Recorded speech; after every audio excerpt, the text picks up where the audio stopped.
Evening. Tonight, I wanted to discuss the topic of men and friendship. You see, in our culture, we don't, we as men don't create close, intimate relationships like women do, and I'm going to explain why later. We create friendships that are more what they call shoulder to shoulder, where it entails doing things. You know, it could be fishing or a sporting event. Whereas women, they create friendships that are more face to face, more intimate. And what I mean by intimate, a friendship where there's emotional support, where you know that the other person cares for you, that the other person loves you. Also, where you can have self disclosure. Amazing research or study that I read when I was sort of preparing for this talk, and they interviewed high school boys from freshman year through senior year. And boys under the age of 15, let's say freshman, maybe sophomore year, when they asked them the question to describe their friendships, and I'm going to use one particular boy as an example that they used in this study. He describes his friend and his friendship as uh, we love each other. I love my friend. We have a mutual respect. There's trust. 1 to 2 years later, they interviewed that same boy and asked him uh, about his friendships and his friends. And he talked about, we don't really talk about anything important, um, nothing serious. I'm not able to share my feelings. We just hang out. So that there's that drastic change. And it doesn't surprise me that about that age, the suicide rate in boys increases. Um, so what?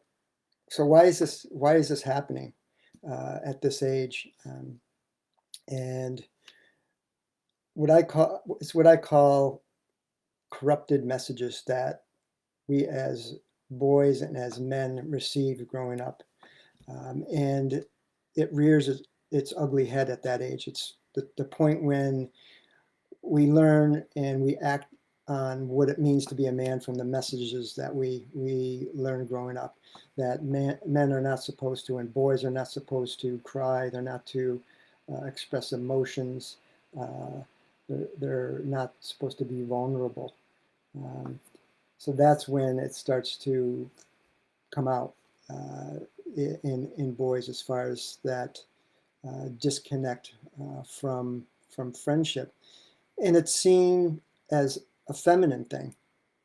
And we as boys and as men are taught to avoid anything that's feminine, um, for fear of being ridiculed, being called girly or sissy or a fag. Um, so that's one of the reasons why men are uncomfortable having close, intimate relationships with other men. Um, in my case, in my late 20s, I started to have that desire to have a fellowship with other men, to create bonds with other men, to be able to share feelings and emotions. And that's when I decided to join a men's group, and we got together once a week, group of men to share our struggles, share our triumphs, and it was so important to me to know that I could have friendships with other men, and that there wasn't anything wrong with me for desiring that and for having it. And it's also amazing that the research shows that men who do have close friendships and relationships live longer, they're happier, and they have better health. So I'm going to do a follow-up to this topic with my good friend Ron. He's the gentleman that I posted a picture with to advertise this Facebook Live. And he's a clinical social worker and has been in practice for many, many years.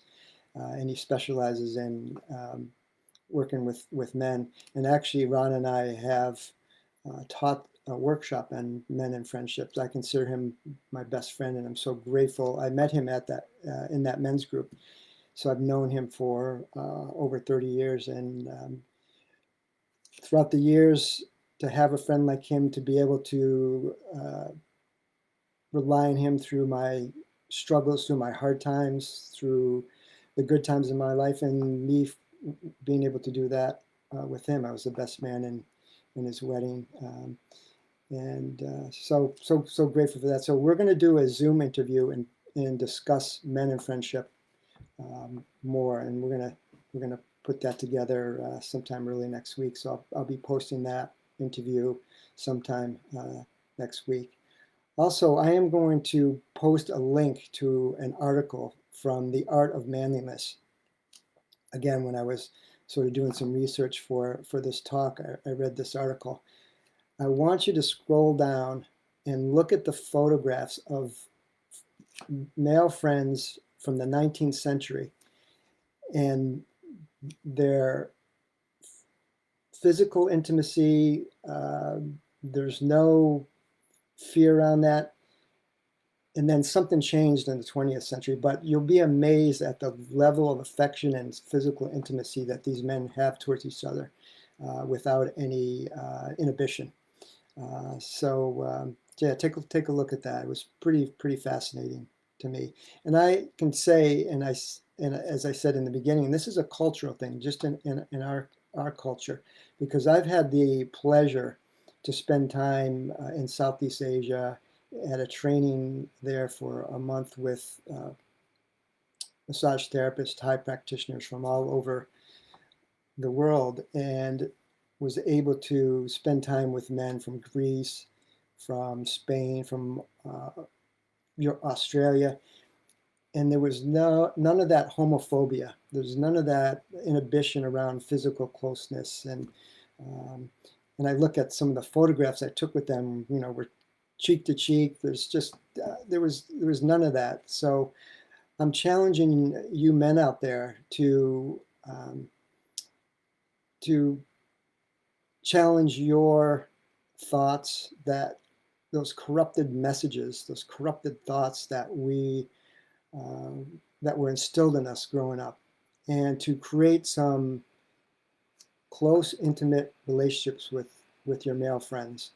And for the women out there who are listening to this, please refer the men that you love in your life, your friends, your sons, your fathers, your brothers, refer them to this video in my Facebook page. If you like this information, please like and comment below, and look forward to seeing you next week, Thursday, 7 p.m. Eastern Standard Time for my next Facebook Live. Take care. Good night.